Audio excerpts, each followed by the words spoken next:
नमस्कार दोस्तों, मेरा नाम राकेश शर्मा है और आपका फिर से स्वागत करता हूं मैं एक्सेस के डेटाबेस ट्यूटोरियल्स में। आज हम फॉर्म में सारे वैल्यूज़ डाल के देखेंगे और कैसे वो हमारे काम आएंगे, कैसे उसे अरेंज करना है, कैसे एडिट करना है। मैक्सिमम टाइम पे एडिटिंग ही होती है, ज़्यादा तो कोड हमें पता नहीं होते तो कोई करता नहीं है, राइट। ये फॉर्म डिज़ाइन हमने ले लिया। अब सबसे पहले हमने देखना था कि ये प्रॉपर्टी यहाँ पर है, मतलब ये फॉर्म की प्रॉपर्टी है जो भी दिखाएगा। अगर मैं यहाँ पर से यहाँ क्लिक करता हूँ प्रॉपर्टी शीट में, तो ये पूरे फॉर्म के प्रॉपर्टी के बारे में बता रहा है कि यहाँ पर क्या होना है, क्या नहीं होना है। यहाँ पर मल्टीपल टैब्स है जो फॉर्मेट बता रहे हैं, ठीक है। डेटा बता रहे हैं, कहाँ से आ रहा है, कहाँ जा रहा है डेटा। इवेंट, इसमें कोई प्रोग्रामिंग करके कुछ इसको चेंज करना है या यहाँ पर कुछ फंक्शन नए नए तरीके से डेटा लाना है, क्या वो है। अदर, और ये पूरा ऑल, ठीक है। तो ये यहाँ से हम यहाँ चेक कर सकते हैं, यहाँ से भी हम उसे मंगवा सकते हैं। नाउ अब यहाँ से हमें फॉर्म, मतलब ये सब बजटरी ऑफर्ड के बारे में हम अगर मान लो बनाना चाहते हैं तो हम सबसे पहले करते हैं, एक और चीज़ हो सकती है। ये तो यहाँ से हो सकता है कि यहाँ से डेटा, और ये यहाँ पर देखो लिखा है रिकॉर्ड सोर्स। तो ये रिकॉर्ड सोर्स को अगर हम लोगों ने क्लिक किया तो ये पूछेगा कि कहाँ से आना चाहता है तुम्हारा पूरा रिकॉर्ड। मेरा पूरा रिकॉर्ड कहाँ से आना चाहता है, या फिर हम ऐड एक्सिस्टिंग फील्ड में जा सकते हैं। अब ऐड एक्सिस्टिंग फील्ड में बोलता है कि वो शो ऑल टेबल्स। मैंने यहाँ क्लिक कर लिया तो जितने भी हमारे टेबल्स हैं वो यहाँ पर आ चुका है, राइट। हमारा अभी बजटरी ऑफर्ड का बनाना है, क्लिक कर लिया। अब यहाँ पर इसने बजटरी के जितने भी हम लोगों ने फील्ड्स बनाए हुए हैं यहाँ पर पूरे अवेलेबल है। तो मान लो अगर हम लोगों ने यहाँ से कुछ सिलेक्ट किया, पहले हम लोगों ने आईडी सिलेक्ट किया। आईडी हर जगह ज़रूरत नहीं होता, लेकिन जब भी आपको सब फॉर्म बनाना है तब आईडी आपको लेना ही पड़ेगा, ठीक है। तो हम लोग आईडी लेके उसको हाइड कर लेंगे। तो आईडी डबल क्लिक करते जाओ, आते जाएगा ये यहाँ पे। यहाँ से ड्रैग किया तो भी आ जाएगा। ऑर्डर टाइप, रेफरेंस नंबर, है ना। ये सारी चीज़ें यहाँ पर आ चुकी हैं। अब ये क्या बोल रहा है यहाँ पर देखो कि field available for the view, मतलब ये करंट का। अगर यहाँ से कोई रिलेशन, मतलब बजटरी का कोई रिलेशन दूसरे टेबल से भी है तो वो क्या बोलेगा, field available in related tables. अब इसमें हम लोग अगर ने लुकअप वैल्यू भी लिया था, ठीक है, तो लुकअप वैल्यू भी बताएगा। और अगर हम लोगों ने रिलेशनशिप में स्ट्रॉन्ग किया था तो वो भी यहाँ पर बताएगा, ठीक है। तो हमारा बजटरी आइटम के साथ है। तो हम जैसा कि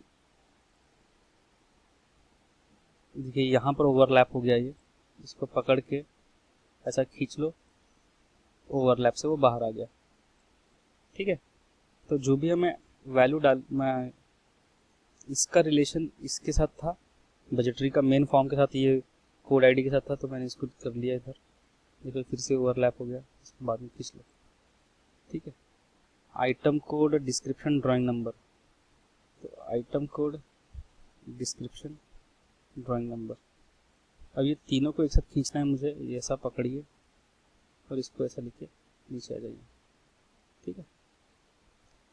और भी है, प्लेस ऑर्डर से भी है। तो प्लेस ऑर्डर से मुझे रिलेशनशिप में मुझे नहीं चाहिए था कि वो डेटा इंटीग्रिटी करे, ठीक है। मैंने इसे लुकअप वैल्यू लिया था एक जगह से, तो वहाँ से वो भी वो बता रहा है। स्टैंडर्ड पीओ इनिशियल कोड से भी है। तो जितने भी है वो सब लोग यहाँ पर रिलेशन में आ जाते हैं, वो बताएगा आपको। अब मैं इसे बंद करता हूँ, देखता हूँ कि ये व्यू में दिखता कैसा है। फॉर्म व्यू में ये आ गया हमारा फॉर्म व्यू में। अब देखो कि इस पर इंफॉर्मेशन आना शुरू हो गया। इन्फॉर्मेशन अभी छोटे हो गए थे, तो इसको हम लोग क्या करेंगे, डिज़ाइन व्यू में जाके अगर दोनों को एक साथ करना है तो इस तरह सिलेक्ट कर लेंगे। ये देखिए 1 2 1 2। तो ये बता रहा है कि ये इसको पकड़ के अगर ढकेलेंगे हम तो ये सिर्फ अकेला यही आएगा बाहर आजू बाजू। और नहीं तो अगर हम लोगों ने सिर्फ ये दोनों साथ में लिंक है तो ये कहीं भी रहेगा। मान लो ये यहाँ पर भी है और मैं सिर्फ बाहर क्लिक करके अगर अंदर क्लिक करके इसको इस तरह से खींचूंगा तो देखिए ये इधर खींच के आ गया इधर पे, कंट्रोल दबा के Z करो, वापस उसी पोजीशन में पहुंच गया। ठीक है, तो ये हो गया इसके डॉट का काम जो बताता है। फिर इसे क्लिक कर लिया और यहाँ पर ये कर्सर आ गया, खींच लिया। वैसे ही इसको ऐसा करके खींच लिया, वैसे एक साथ तीनों करना है, खींच लिया, इसको छोटा कर लिया। ठीक है,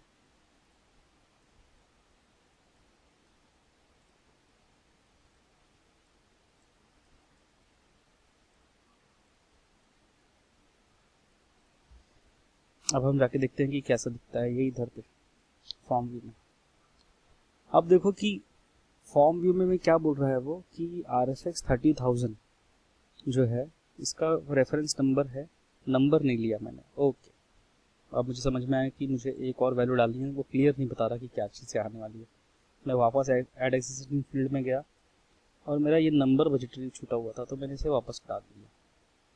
इसको पकड़ के मैं लेके आया हूँ, इसके नीचे लगा दो, मुझे पता चले कि कौन सा है। इसे पकड़ के इधर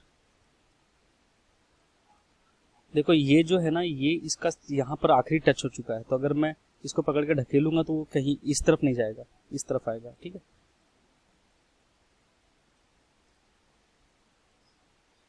मैं आपको मेन मुद्दे पे ही लेके जाता हूँ डायरेक्ट।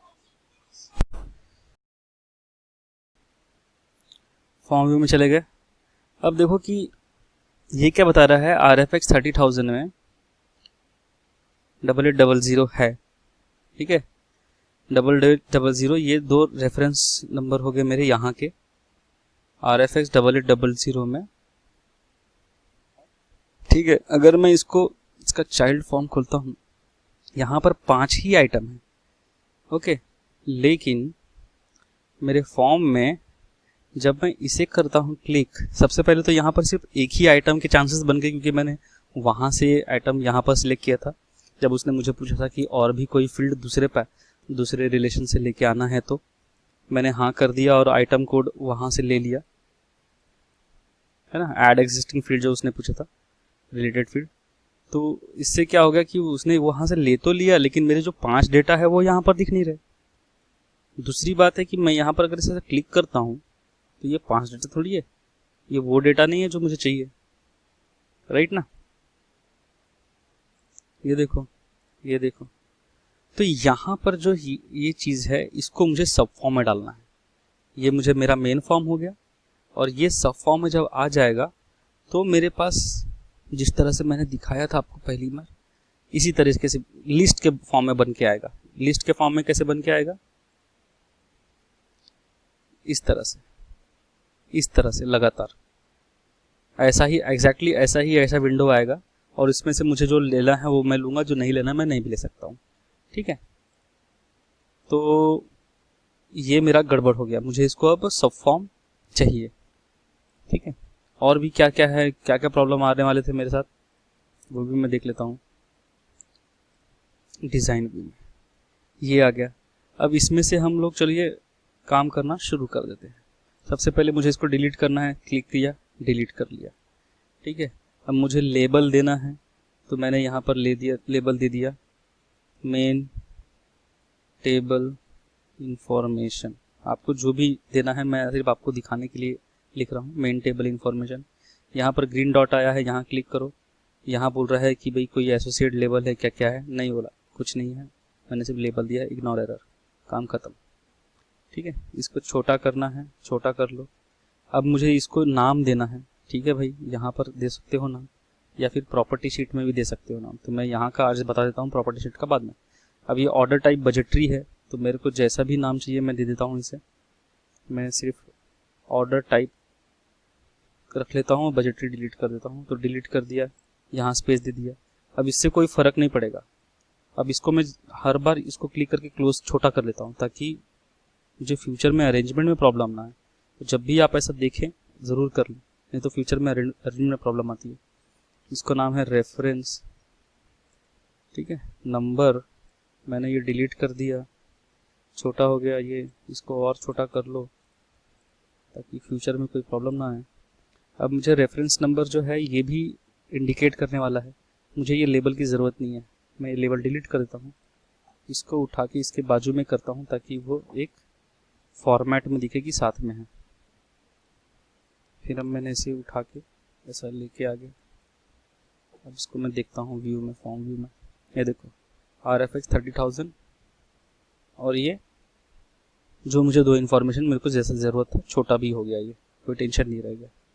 ठीक है, वापस डिज़ाइन व्यू में गए। तो ये मैक्सिमम टाइम पे हम यही एडिटिंग करते हैं प्रॉपर करने के लिए। ठीक है, तो वो एक बार दिखा देना आपको ज़रूरी है। ये प्रॉपर्टी शीट बंद कर दिया, लेबल हो गया। टेक्स्ट बॉक्स है, अब ये टेक्स्ट बॉक्स क्या कर रहा है, मान लो मैंने टेक्स्ट बॉक्स ले लिया। क्यों ले लिया कि मान लो मुझे डेट या TPS या सेक्शन या सब सेक्शन, ये सब चीज़ें जैसे ही मैं ये दो वैल्यू चूज करूं तो ये ऑटोमेटिक फिल हो जाए। ठीक है, तो ये फिल हो जाने के लिए मुझे टेक्स्ट बॉक्स लेना है और फिर इसको कोड करना है, पर अभी हम लोग कोडिंग नहीं देख रहे हैं इसलिए इसको डिलीट कर देते हैं। नेक्स्ट क्या है, लेबल। लेबल तो हम लोगों ने देख ही लिया। अब ये हो गया है नॉर्मल हमारा एडिटिंग। ठीक है, मैं इसमें इंसर्ट इमेज कर लेता हूँ अपना लोगो। ठीक है, अब बोल रहे कि आप इसको हेडर में चाहिए, तो मैंने यहाँ पर property from header, page header, form header ले लिया, इसको यहाँ पर सिलेक्ट कर दिया, ऊपर ड्रैग कर दिया, तो ये हो गया। इसे छोटा कर लेना है तो कर लो, कुछ और भी टाइप करना है तो लेबल ले लो, लेबल ले लो, यहाँ पर अपने कंपनी का नाम टाइप कर दो। ठीक है ना, फिर इसको बराबर अरेंज करने के लिए इस तरह से ओवरऑल हो गया। टाइटल देना है, टाइटल भी दे सकते थे हम लोग, ये देखो ये आ गया है टाइटल देने के लिए। मैं डिलीट हो जाए, टाइटल देने से अच्छा है कि यहाँ से लेबल सिलेक्ट करो क्योंकि ये बहुत इरिटेट करता है बाद में। डेट एंड टाइम किस तरह से चाहिए, इस तरह से चाहिए, टाइम नहीं चाहिए, ओके कर दो, ये आ गया। ठीक है, फॉर्म व्यू में देखते हैं इसे, 24 अप्रैल है ना। तो ये हमारा हो गया लगभग एक एडिशन कैसे करना है। अब हर बटन के लिए एक अलग वीडियो बनाना पड़ेगा, अदरवाइज आपको समझ में नहीं आएगा। या फिर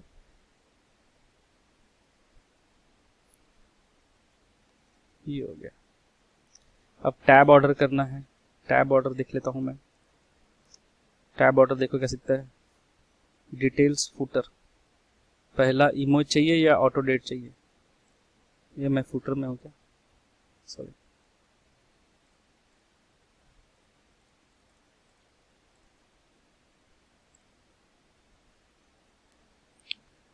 टैब ऑर्डर क्लिक कर लिया, यहाँ क्लिक करके टैब ऑर्डर कर लिया। ये देखिए जितने भी हम लोगों ने आइटम यहाँ पर लाए हुए हैं उसका ऑर्डर ऑलरेडी सिलेक्टेड है।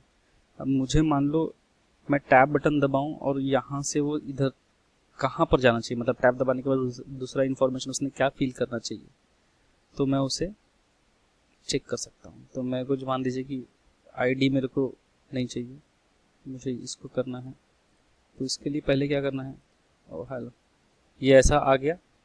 इसको फिर पकड़े वापस दूसरी बार, जैसे बॉक्स आ गया नीचे में, और इसको ऊपर लेके चले जाए। ठीक है, नंबर, रेफरेंस नंबर, ये ऊपर, ये नंबर ऊपर, ये हो गया मेरा ऑर्डर। Okay, form view. अब देखिए यहाँ पर कर्सर है, अब मैं टैब दबाता हूँ तो कहाँ जाता है, इधर पे चला गया। पहले तो शायद वही थे, अब मेरा कहाँ आ रहा है,